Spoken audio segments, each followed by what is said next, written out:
Mec, aujourd'hui, on va voir 3 raisons un peu brutales, un peu inconfortables, un peu chiantes à admettre, qui font que tu as peur du rejet. Le but de la vidéo, c'est pas de... Je suis drôlement bronzé, j'ai l'impression. C'est pas de te critiquer ou de dire que tu fais les choses mal, je suis juste là pour te mettre la réalité en face. Ok, si tu as peur du rejet, c'est qu'il y a probablement ces 3 raisons, ou au moins une des 3. Ok? Et disclaimer juste avant de commencer, je suis pas totalement libre de la peur du rejet. Qu'on soit clair, je suis pas Mister n'a pas peur du rejet. Le rejet, c'est encore inconfortable, mais pas au point où ça me paralyse. C'est-à-dire que même si je veux me faire rejeter, ce qui m'est arrivé aujourd'hui par exemple, je suis parti aborder, je me suis fait rejeter. Est-ce que je suis mort? Non. Voilà. Donc j'arrive quand même à passer outre l'inconfort et je suis là aujourd'hui pour te donner 3 raisons qui font que tu as peur du rejet pour pouvoir les contrer, passer cette peur, petit à petit la faire diminuer et être vraiment libre dans tes relations. Ok? Sachant que si tu es un mec timide de base, ça va grandement t'aider. Ça va énormément t'aider. Ok?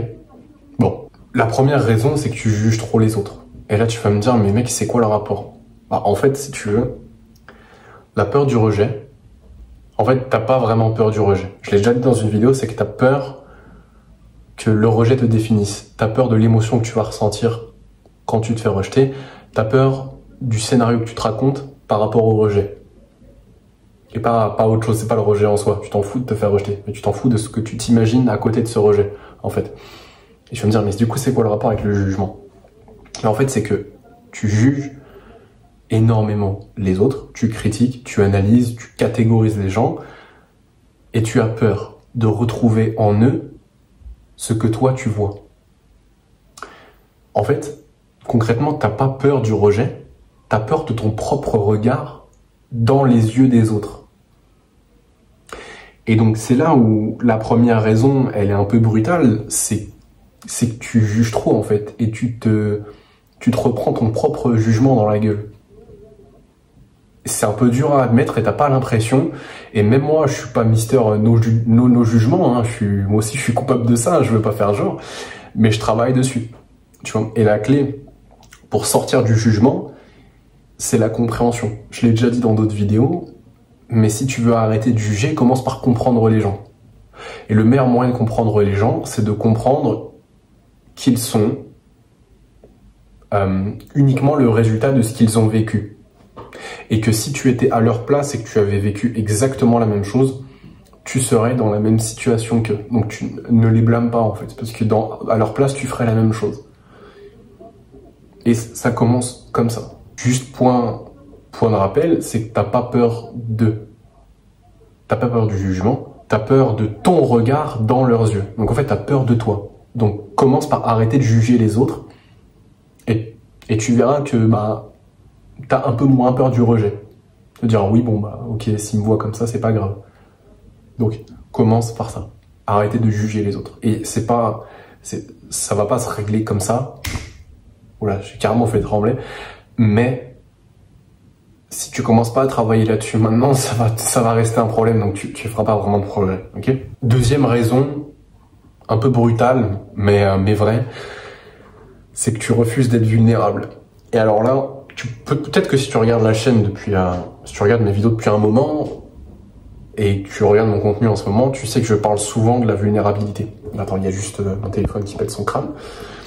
Je parle souvent de vulnérabilité, et je serais prêt à me débattre corps et âme pour démonter le mythe. La vulnérabilité, c'est pas pleurer, c'est pas montrer tes faiblesses, c'est pas dépendre des autres, c'est pas ça. C'est juste te montrer tel que tu es, te montrer à nu. Dire vraiment ce que tu penses, faire ce que tu veux, bon, toujours dans le respect des autres évidemment, hein. Commence pas à marcher sur les gens. En fait, sois vrai, sois honnête, dis vraiment ce que tu penses, montre vraiment ton intention, et ça va un peu à l'encontre de certains conseils que tu peux voir sur internet de pas montrer tes émotions, mais je te dis même pas nécessairement de montrer tes émotions. La vulnérabilité, c'est juste de la communication.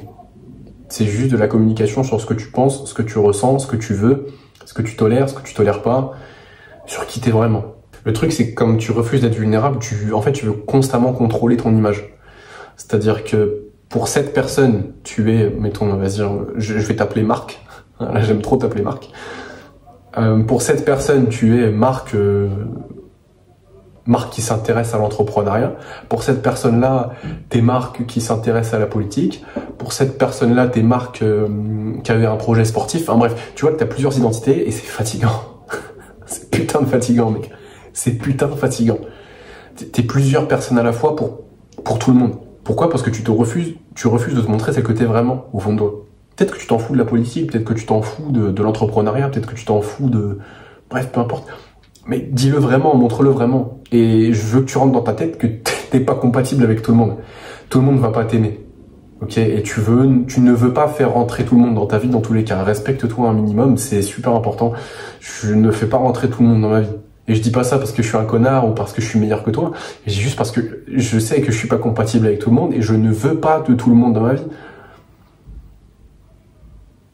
C'est pas compliqué à comprendre, mec, ok? Et rentre ça dans ton putain de crâne. Essaye pas de plaire à tout le monde. Montre-toi tel que t'es vraiment. T'attireras des gens que tu veux vraiment faire rentrer dans ta vie et qui t'aiment pour qui tu es vraiment et pas la façade, enfin une des façades que tu montres. Ok?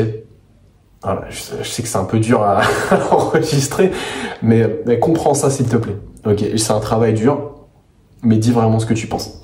Le meilleur dans tout ça, quand t'es vraiment vulnérable, c'est que, tu vois, quand tu vas aller parler à une fille, si tu passes voilà, cette peur-là, tu vas pas juste récupérer son numéro. Tu vas pas juste récupérer un numéro, tu vas vraiment créer un impact. Parce que tu es honnête. T'es pas un clone de la drague. Ok? T'oses dire les choses, même si c'est dérangeant, parce que c'est ce que tu penses, c'est ce que tu veux dire. Toujours dans le respect des autres, évidemment. Mais tu vois ce que je veux dire? Tu vas plus chercher des numéros, tu crées vraiment de l'impact. Tu laisses pas juste une bonne impression, tu laisses une putain de trace. Parce que t'es honnête. On va t'aimer ou on va pas t'aimer, mais dans tous les cas, on va te respecter. Parce que t'es aligné avec toi-même, parce que t'es vrai. Et ça, on l'oublie pas, mec. Et troisième raison, un peu brutale, qui fait que t'as toujours peur du rejet, et c'est une raison un peu obvious, et même si tu fais tout ce travail de montrer vraiment qui t'es, et d'arrêter de juger les autres, bah même si tu fais ça, il manque quand même le cœur du travail.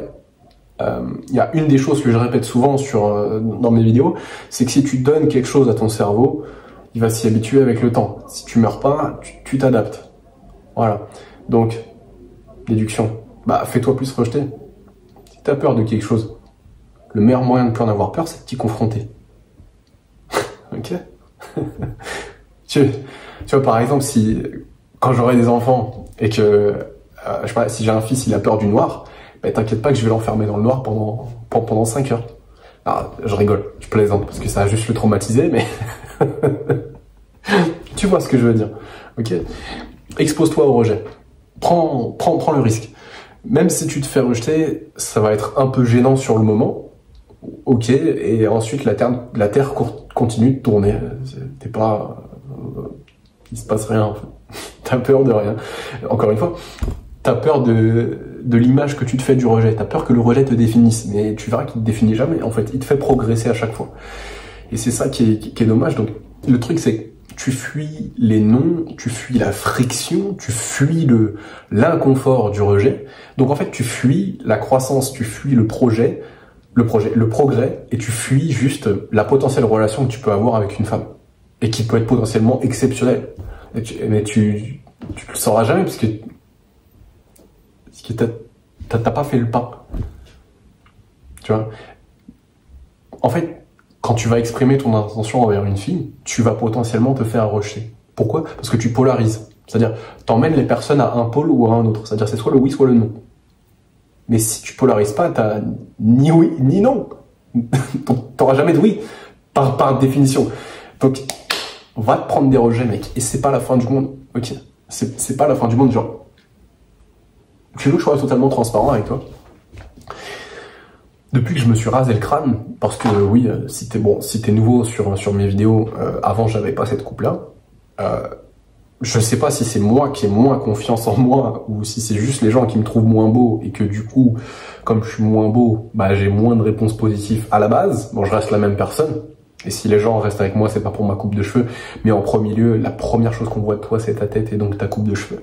Mais depuis que j'ai plus mes cheveux, je me prends beaucoup plus de rejet. Et ça serait de mentir que c'est pas le cas. Mais est-ce que ça m'empêche de passer à l'action? Non. J'ai quand même, par exemple, j'ai quand même récupéré des Instagram, non, des numéros de téléphone. J'ai quand même récupéré des numéros de téléphone de filles dans la rue qui étaient très jolies. Oui, j'en ai récupéré moins par rapport à avant, mais je sais que ces filles-là, c'est des filles qui sont là, pas que pour le physique, c'est des filles qui sont là parce que je dégageais quelque chose, parce que j'avais confiance en moi. Okay, parce que j'ai su cadrer l'interaction, j'ai su montrer ma masculinité pendant un court temps. J'ai su faire une démonstration de haute valeur. C'est pour ces choses-là qu'elles sont restées. Ok. Donc, rentre ça dans ton crâne. Tu peux pas avoir de oui si tu ne polarises pas. Parce que pour avoir un oui, ça veut dire que tu peux potentiellement avoir un non. Ok. C'est un moment où tu vas emmener les gens à des pôles. Et pour ça, il faut montrer ton intention, c'est-à-dire faire face à la peur du rejet. Parce que le non, c'est un rejet, mais si t'as jamais eu de rejet, ça veut dire que t'auras jamais de oui, donc t'auras jamais les relations que tu veux. Donc on va te faire rejeter, mec. Ok? C'est tout ce que je voulais te dire pour aujourd'hui. Si tu veux de mon aide, tu peux checker le premier en description si tu veux un genre d'e-book gratuit. Qui t'explique comment passer la peur d'aborder si tu l'as jamais fait, et 9 phrases que tu peux dire comme phrase d'accroche pour démarrer la conversation avec un vrai avantage basé sur des biais psychologiques. Deuxième lien en description. Voilà. Et si t'as pas envie, c'est ok mec, moi j'ai pas peur du rejet, tu vois. Je me fous de ta gueule mec. Mais passe une bonne journée et surtout passe à l'action. Arrête de juger les gens.